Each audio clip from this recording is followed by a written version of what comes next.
Yo, what's up with y'all boys and girls, man? Hey, it's Jay Briggs here from Pickdawgz.com, and I'm bringing y'all my NBA Jam session for October 29th, 2022. If you're looking for more of this great content, man, do me a favor. Smash that like button. Subscribe if you're new. If you're a new subscriber, man, I'm Jay Briggs, and I go through the entire NBA slate every night here for Pickdawgz. Here at Pickdawgz, we give y'all free picks on just about every game from every major sport every day. So subscribe to the channel, man. Welcome aboard.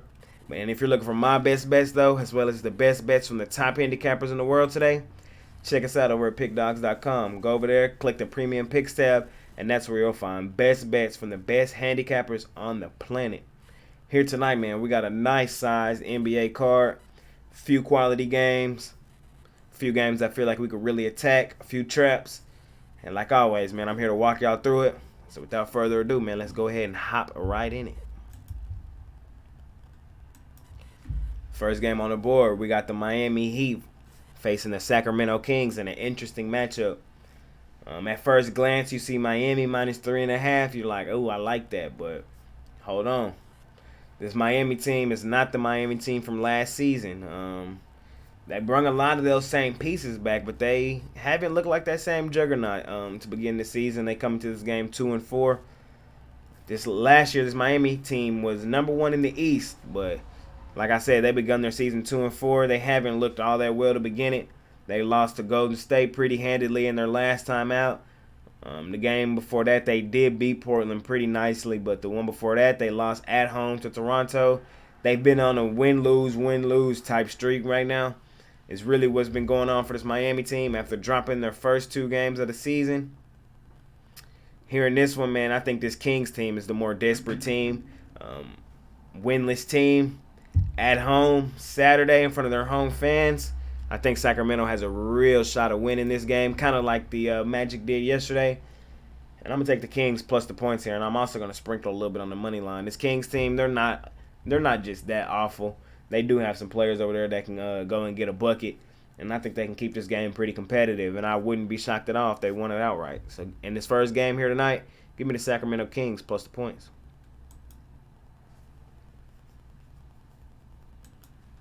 In our next matchup, man, we got the Golden State Warriors laying 9, total 234. It's an interesting matchup here as well, man. Golden State coming into this one, defending champs from last year. They looked okay to begin their season. They come into this matchup 3-2. In their last matchup, we seen them handle the Miami Heat pretty nicely, 123-110. The game before that, though, they got took behind the shed by the Phoenix Suns, 134-105. They beat that Sacramento Kings team 130-125. So what I'm seeing a lot with this Golden State team is they're putting up a lot of points, but in that same notion, they're giving up a lot of points as well. When we go look at this Charlotte Hornets team, man, they've been competitive without their best player in LaMelo Ball, an all-star from last season. They come into this game 2-3. They got beaten overtime in the game by the New York Knicks the other night, which they were really competitive in. They beat the Hawks the game before that, outright 126-109.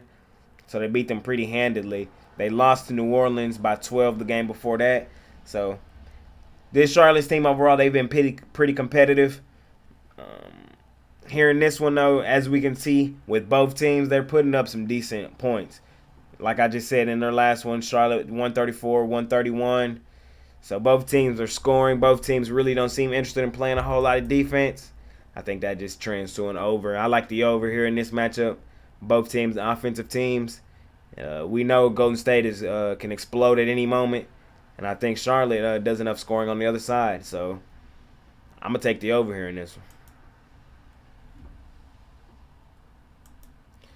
Here in our next matchup, man, we got the Brooklyn Nets at home laying 11 on the Indiana Pacers. I'm going to make this one short and sweet. I'm on the Pacers plus 11. I haven't seen anything, and let me know in the comments if y'all seen anything from Brooklyn that would say, hey, 11 points. I don't care who they're playing. I'm just not laying 11 with this Brooklyn team. We seen 2 nights ago, their shots really stopped falling in that fourth quarter against a good Milwaukee team in a game that they were winning most of the game. Fourth quarter came around, they just couldn't buy a bucket. They looked really competitive in the game the other night, though, against the Mavericks, falling short in overtime, but the same thing kind of happened to them in overtime. KD and Kyrie, they play a lot of isolation basketball, and shots just stop falling. On the other side, man, this Indiana Pacers team, they've been pretty competitive to start their season as well. They're coming off of a win last night against the Washington Wizards, 127-117, in a game where they were 6-point underdogs and they won it outright by 10 points. I know they're on a back-to-back here tonight, so I know that'll give a lot of people some pause, and that might be why this line is so high. But like I said, man, I haven't seen anything from this Brooklyn Nets team that would want me to lay 11 points. They have lost their last 3 games straight up. Lost by 10 to Memphis, 11 to Milwaukee, 4 to Dallas. They beat Toronto by 4 points at home, which is their only win of the season.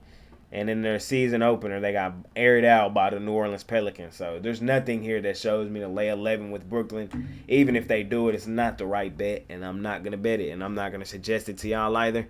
Take the Pacers team. I think they can keep this game pretty competitive and within the number.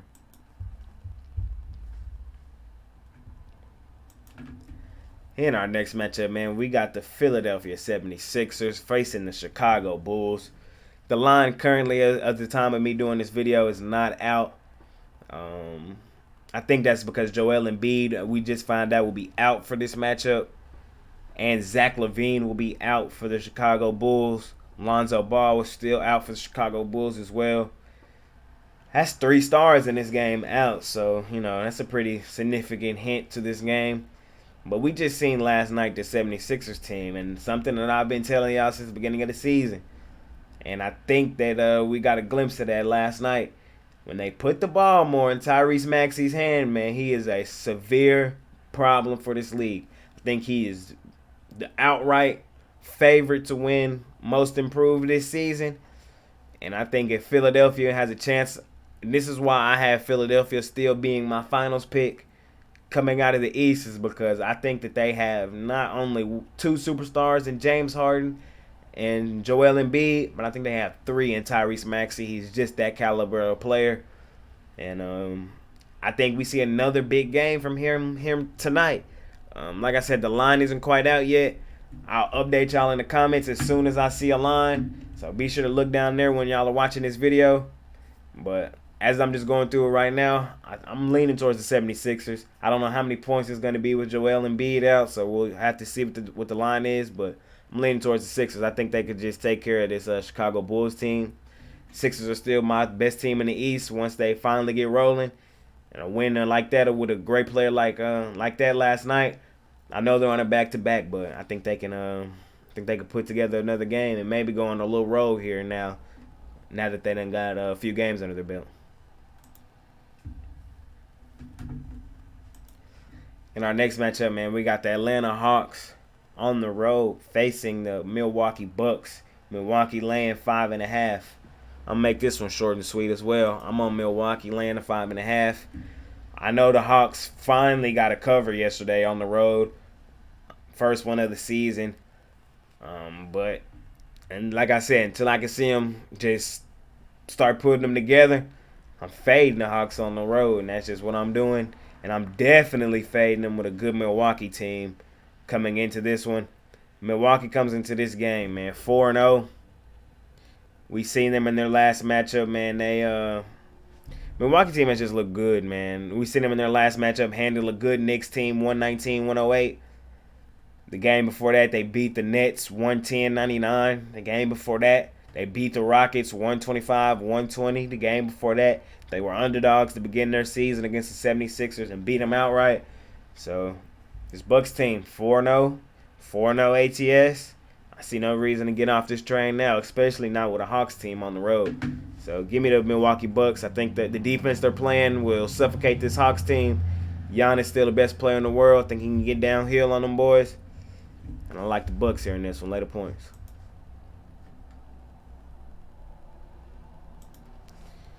And our next matchup, man, we got the Oklahoma City Thunder facing the Dallas Mavericks. This is going to be a decent game. I know I'm watching this one as a Mavericks fan. I'm going to lay the points with the Mavericks here. I know the Thunder Buddies are the cover machines this year. They're the Atlanta Falcons of the NBA. I thought it was going to be the Pistons. It's not. It's the Thunder Buddies the same way as they were last year. They're just a great team against the spread. But here tonight, I just don't think they have enough. This Mavericks team is loaded with talent. And we know that this Dallas team definitely has knockout ability. A lot of teams in the NBA don't have that knockout ability, even when they're laying big numbers. It typically seems to fall right on the number, like that 12, 13 range. I can see this game here, as we've seen already from this Dallas team this season. They jumped out to a 40-point lead on the Suns. Although the Suns came back and got them, they jumped out to 40. But the next game, they played a good Grizzlies team at home, and they beat them by 40. I think they could beat this Thunder team here tonight by 42. Like I said, this Thunder team is a feisty team, man. They beat the Clippers in back-to-back games outright as 6 and I think 7-point underdogs. They were competitive against the Timberwolves in their first two matchups and the Denver Nuggets. But here in this one, man, like I said, I know they're coming up 2 back-to-back wins against a good Clippers team. But I think Dallas just has that knockout ability. Luka Doncic, just, to me, is the second best player in the NBA right now. He has a good team around him with some good new pieces like Christian Wood. And Hardaway's back this season. So, still got a great team around him that plays through him. And I think this Maverick team can get up big and kind of just suffocate this OKC team. So, give me Dallas here at home, and I'm going to lay the points.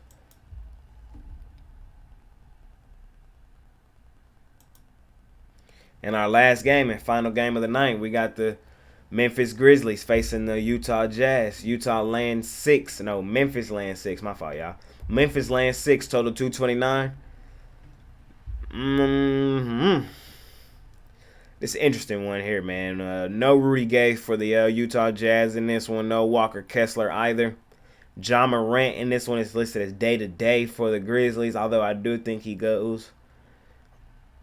But I know the Jazz just got handled pretty nicely last night, and they are off of a back-to-back. But I am going to take the Jazz here in this one. They're back home. They've been a cover machine to begin this season. And I'm just going to take the Jazz here plus the points. I think that they're a good team. They got some guys that a lot of people kind of casted away, guys that are still trying to prove a point here in this league, like Louis Markkinen. Like Jordan Clarkson, like Mike Conley. These are all guys that's been in the league for a few years, man. They're smart NBA guys. With a banged-up Ja Morant here in this one, I just don't know how well this Memphis team is. No Jaren Jackson. I'm not interested in laying a lot of points here with Memphis on the road. I think the Jazz can keep this one competitive. And honestly, I wouldn't be surprised if they won it outright. I would sprinkle a little bit on the Jazz here at home. They've been pretty good at home. Let me go look right quick. They are 2-0 at home, it looks like. Most of the games have been on the road. 2-0 right now to begin their season. And I think they got a real shot at making it 3. So give me the Jazz here plus the 6. But if you're looking for my best bets as well as best bets from the top handicappers in the world today, check us out over at Pickdawgz.com. Click that premium picks tab. And that's where you'll find best bets from the best handicappers on the planet. It's been your boy Jay Briggs, man. This was my NBA Jam session for October 29th. Drop who y'all like down in the comments as well. I'm gonna go through. I'm gonna try to reply to some of y'all. I'm also gonna let y'all know what I like in that 76ers game when the line drops. It's been your boy Jay Briggs, man. I'm gonna holler at y'all tomorrow, and I'm out. Peace.